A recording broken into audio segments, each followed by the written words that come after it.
Hello everyone, hope you all are doing well. आज हम लोग एक नया टॉपिक देखेंगे जो कि है हमारा एमएचसी मॉलिक्यूल्स, जो कि हमारा बिलोंग करता है इम्यूनोलॉजी से। तो आज हम वही टॉपिक देखेंगे, एमएचसी मॉलिक्यूल।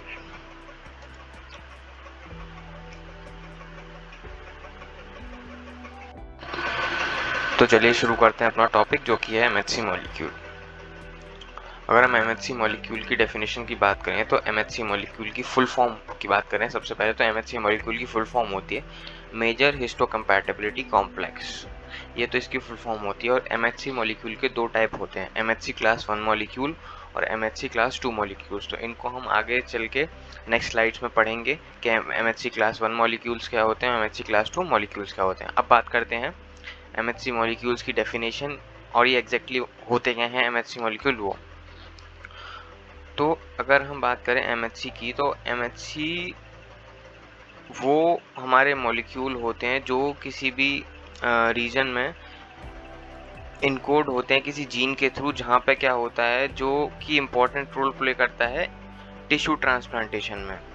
उस रीजन में जो हमारे मॉलिक्यूल इनकोड होते हैं जीन के थ्रू, उसको हम बोलते हैं एमएचसी मॉलिक्यूल या फिर एमएचसी एंटीजन।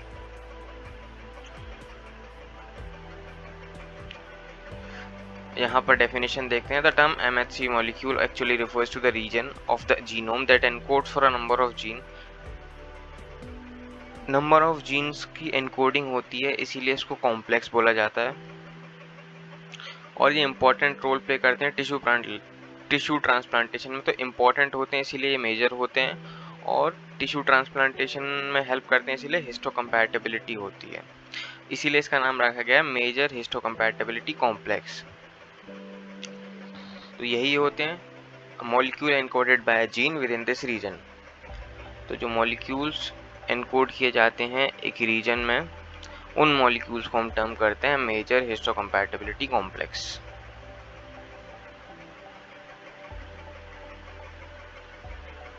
जब ट्रांसप्लांटेड टिश्यूज के ऊपर स्टडी हुई थी तो वहाँ पर पाया गया था कि कुछ मॉलिक्यूल्स जो हैं वो रिस्पॉन्सिबल हैं टिश्यू ट्रांसप्लांटेशन के द्वारा रिजेक्शन के लिए, कि कुछ मॉलिक्यूल्स ऐसे हैं जो रिजेक्शन का काम कर रहे हैं उस प्रोसेस के दौरान। तब हमको जो चीज़ पता आई थी, तब हमारे पास वर्ड निकल के आया था एमएचसी मॉलिक्यूल्स। तो वहाँ पर एमएचसी मॉलिक्यूल प्रेजेंट थे जो कि काम कर रहे थे रिजेक्शन का ड्यूरिंग ट्रांसप्लांटेशन। जब हम टिश्यूज़ का ट्रांसप्लांट करते हैं तो वहाँ पर रिजेक्शन का काम कर रहे थे कुछ मॉलिक्यूल्स, तो वो मॉलिक्यूल्स थे एमएचसी मॉलिक्यूल। एमएचसी मॉलिक्यूल की कुछ एमएचसी मॉलिक्यूल्स के कुछ सिग्निफिकेंस भी हैं। जैसे सबसे पहले सिग्निफिकेंस की बात करें तो सबसे पहले ये टिश्यू ट्रांसप्लांट, या फिर अगर हम मेजरली बात करें तो ऑर्गन ट्रांसप्लांटेशन में मेजर रोल प्ले करता है। और दूसरा होता है इम्यून रिस्पॉन्स में। तो ये इसकी कुछ दो मेजर सिग्निफिकेंस हैं, जिस पे बेसिकली एमएचसी मॉलिक्यूल की दो मेजर सिग्निफिकेंस हैं। सबसे पहली होती है ऑर्गन ट्रांसप्लांटेशन, और दूसरी होती है इसका मेजर रोल होता है इम्यून रिस्पॉन्स में। और जैसे कि हमने बात किया था एमएचसी मॉलिक्यूल दो टाइप के होते हैं, तो यहाँ पर एमएचसी मॉलिक्यूल्स दो टाइप में डिवाइड किए गए हैं, एमएचसी क्लास 1 मॉलिक्यूल और एमएचसी क्लास 2 मॉलिक्यूल। इनको हम प्रॉपर डायग्राम के थ्रू और इनका एक्सप्लेनेशन आगे वाली स्लाइड्स में देखेंगे। अभी इतना है कि एमएचसी मॉलिक्यूल्स दो में डिवाइड है, एमएचसी क्लास 1 मॉलिक्यूल और एमएचसी क्लास 2 मॉलिक्यूल्स।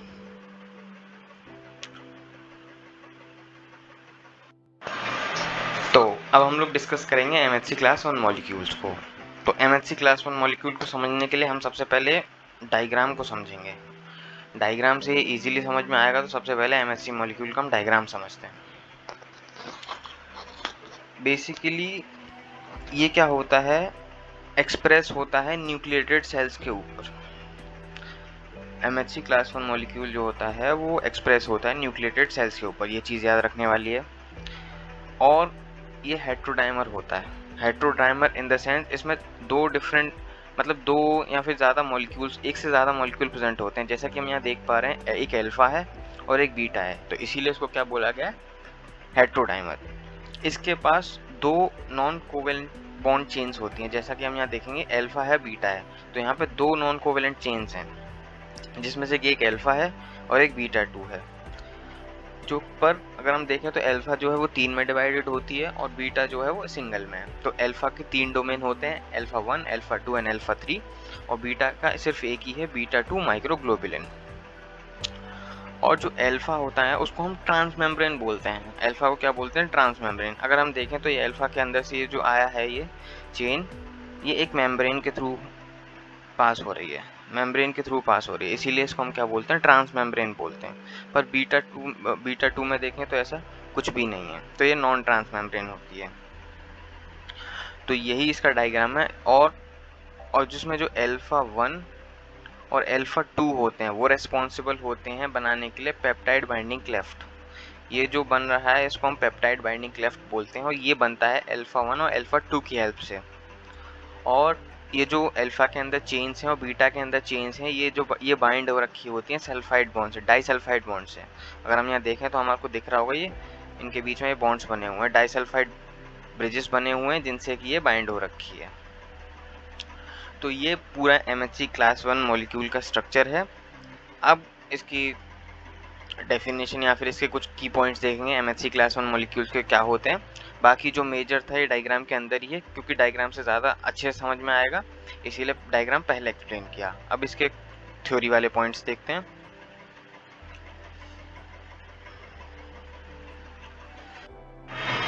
तो हम देखते हैं कि MHC क्लास 1 मॉलिक्यूल्स को डिफाइन कैसे करना है, कि MHC क्लास 1 मॉलिक्यूल क्या होते हैं।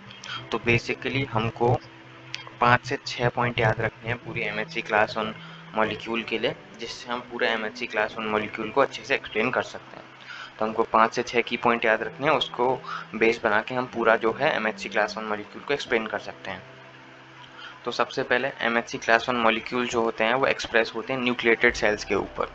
जो न्यूक्लिएटेड सेल्स होते हैं उनके ऊपर जो मॉलिक्यूल एक्सप्रेस होते हैं वो होते हैं MHC क्लास 1 मॉलिक्यूल्स। ये जो होते हैं हेट्रोडाइमर्स होते हैं। हमें अभी देखा पीछे हेट्रोडाइमर इनको क्यों बोलते हैं, क्योंकि इसमें डिफरेंट मॉलिक्यूल्स प्रेजेंट होते हैं, इसीलिए हम इसको हेट्रोडाइमर्स बोलते हैं। और हमने देखा इसके अंदर दो नॉन कोवेलेंटली बाउंडेड चेन्स होती हैं, जिसमें कि एक आती है हमारी अल्फा और दूसरी है हमारी बीटा 2 माइक्रोग्लोबुलिन। एक है अल्फा, दूसरी है बीटा 2 माइक्रोग्लोबुलिन। तो ये हमारी दो नॉन कोवेलेंटली बाउंडेड चेन्स होती हैं।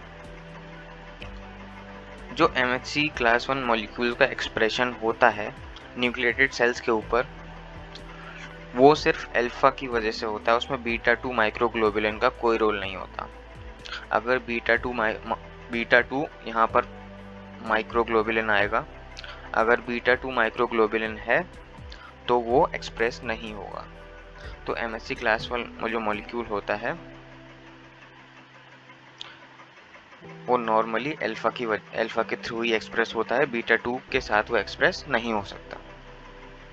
और हमने देखा था कि इसमें पेप्टाइड बाइंडिंग क्लेफ्ट बनता है, जो बनता है हमारा अल्फा 1 और अल्फा 2 की हेल्प से। अल्फा 1 और अल्फा 2 की हेल्प से हमारा पेप्टाइड बाइंडिंग क्लेफ्ट बनता है। इसको अच्छे से समझने के लिए एक बार फिर से आप डायग्राम के पास जा सकते हैं और डायग्राम को अच्छे से समझ सकते हैं, क्योंकि अगर एक बार डायग्राम अच्छे से समझ में आ गया तो ये सारे पॉइंट्स को आसानी से लिख सकते हैं। इसको पूरा MHC क्लास 1 मॉलिक्यूल को अच्छे से एक्सप्लेन कर सकते हैं। अब हमने देखा था दो चेन्स होती हैं हमारी, सबसे पहले अल्फा चेन होती है, दूसरा बीटा 2 माइक्रोग्लोबुलिन होती है। तो कुछ इनके फीचर्स हैं अल्फा चेन्स के, कुछ हैं बीटा 2 माइक्रोग्लोबुलिन के, तो उनको देखेंगे। तो जो अल्फा चेन होती है वो एनकोड होती है MHC के अंदर, बट जो बीटा होती है वो एक्सप्रेस नहीं होती। MHC के हमने अभी देखा कि MHC क्लास 1 मॉलिक्यूल का एक्सप्रेशन होता है वो बिना बीटा 2 माइक्रोग्लोबुलिन के होता है। और अल्फा की जो चेन होती है वो ट्रांसमेम्ब्रेन होती है। हमने देखा था कि ये मेम्ब्रेन के थ्रू पास होती है, इसीलिए इसको हम क्या बोलते हैं? ट्रांसमेम्ब्रेन बोलते हैं। लेकिन ऐसा नहीं था बीटा 2 में, क्योंकि बीटा 2 माइक्रोग्लोबुलिन का किसी भी मेम्ब्रेन से कोई रिलेशन नहीं था, इसीलिए नॉन ट्रांसमेम्ब्रेन होती है। अल्फा का हमने देखा था 3 डोमेन थे, अल्फा 1, अल्फा 2 एंड अल्फा 3, जिसमें से अल्फा 2 एंड अल्फा 1 जो थे वो पेप्टाइड बाइंडिंग क्लेफ्ट बनाने में हेल्प करते हैं। तो उसके 3 डोमेन थे, और बीटा का सिर्फ एक ही डोमेन है जो कि है बीटा 2 माइक्रोग्लोबुलिन। और ये रहा डायग्राम, इसको अच्छे से आप समझ सकते हैं, क्योंकि अगर ये डायग्राम समझ में आ गया तो पूरा MHC क्लास 1 मॉलिक्यूल को अच्छे से एक्सप्लेन कर सकते हैं, और पूरा MHC क्लास 1 मॉलिक्यूल को लिख सकते हैं हम with the help of this diagram. और ये डायग्राम भी बहुत इंपॉर्टेंट है, बहुत ईजी है बनाने के लिए, तो डायग्राम भी याद कर लें, क्योंकि डायग्राम अगर याद है तो डायग्राम के थ्रू आराम से पूरा एक्सप्लेनेशन हो सकता है।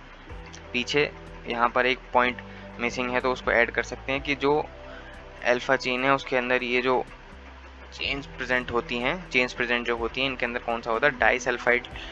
ब्रिजेस बनते हैं जो कि इनको होल्ड करके रखते हैं। तो ये चीज़ इसमें भी ऐड कर सकते हैं, तो एक पॉइंट और एक्स्ट्रा हो जाएगा। तो यही पूरा था MHC क्लास 1 मॉलिक्यूल्स के ऊपर, यही पूरा एक्सप्लेनेशन था MHC क्लास 1 मॉलिक्यूल्स का। अब हम नेक्स्ट देखेंगे MHC क्लास 2 मॉलिक्यूल्स को। उसको भी सिंपली ऐसे ही देखेंगे, पहले फिगर को एक्सप्लेन करेंगे, पहले फिगर से समझेंगे, फिर इसकी थ्योरी पॉइंट्स देखेंगे, क्योंकि अगर एक बार फिगर समझ में आ गया तो इनका एक्सप्लेनेशन बहुत ईजी हो जाता है। तो यहाँ पर फिगर है MHC क्लास 2 मॉलिक्यूल्स का। फिगर ऑलमोस्ट सेम है, कोई फिगर में ज़्यादा डिफरेंस नहीं है, बस इतना है वहाँ पे अल्फा के 3 डोमेन होते थे, यहाँ पे अल्फा के भी 2 हैं और बीटा के भी दोनों डोमेन हैं, दोनों ट्रांसमेम्ब्रेन होते हैं। तो यहाँ पे देखते हैं, जैसा कि हम देख पा रहे हैं यहाँ पे अल्फा 1 और अल्फा 2 है, मतलब अल्फा के 2 डोमेन हैं और बीटा के 2 डोमेन हैं, बीटा 1 और बीटा 2। बीटा के 2 डोमेन हैं और अल्फा के 2 डोमेन हैं। और यहाँ पर अल्फा 1 जो है और बीटा 1 जो है वो बना रहे हैं पेप्टाइड बाइंडिंग क्लेफ्ट। ये दोनों हेल्प कर रहे हैं हमारा पेप्टाइड बाइंडिंग क्लेफ्ट बनाने में।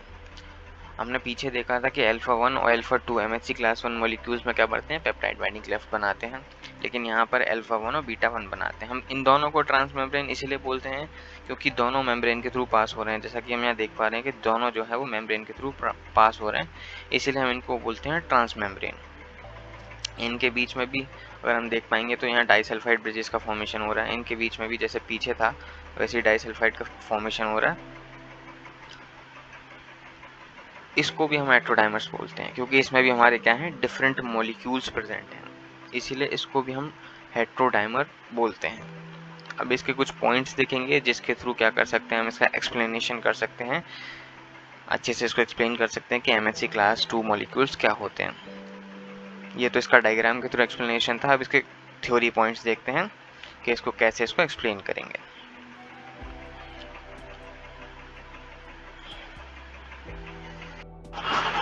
अब देखते हैं अब देखेंगे हम लोग MHC क्लास 2 मॉलिक्यूल्स को कि कैसे इनको एक्सप्लेन करना है। इसके भी कुछ 5-6 की पॉइंट याद करने हैं जिसके थ्रू इसका पूरा एक्सप्लेनेशन हो जाएगा, जैसे कि हमारा MHC क्लास 1 मॉलिक्यूल के लिए था।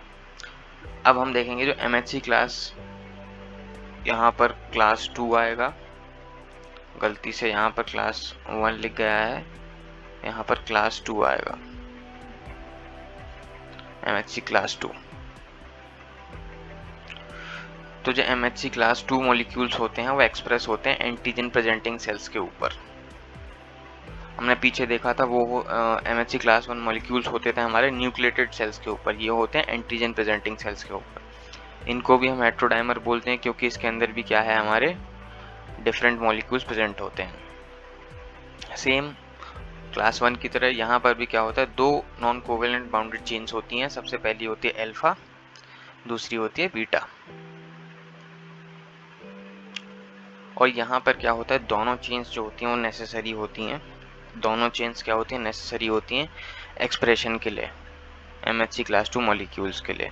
दोनों चेन रेस्पॉन्सिबल होती हैं और नेसेसरी होती हैं, पर वहाँ पे ऐसा नहीं था, वहाँ पे सिर्फ अल्फा यूज़ होती थी एक्सप्रेशन के लिए।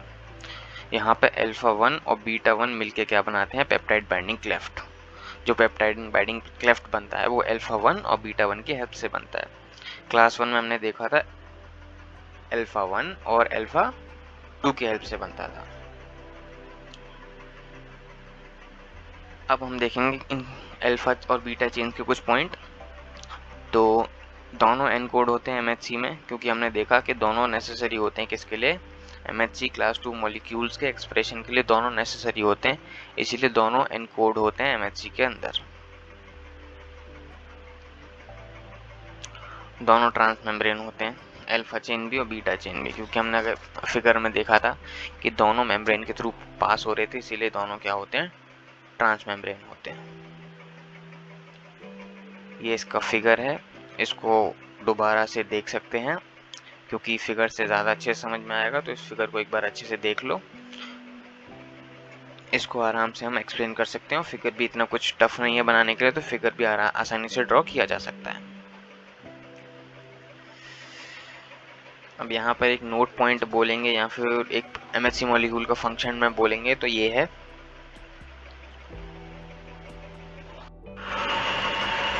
तो यहाँ पर देखेंगे जो पैथोजेंस होते हैं उनसे कुछ पेप्टाइड के फ्रेगमेंट डेराइव होते हैं। पैथोजन से क्या होता है, पेप्टाइड के फ्रेगमेंट डेराइव होते हैं। तो इनसे क्या करते हैं, एमएचसी मॉलिक्यूल जाके बाइंड हो जाते हैं और बाइंड होने के बाद उनको डिस्प्ले करते हैं सेल सरफेस पे।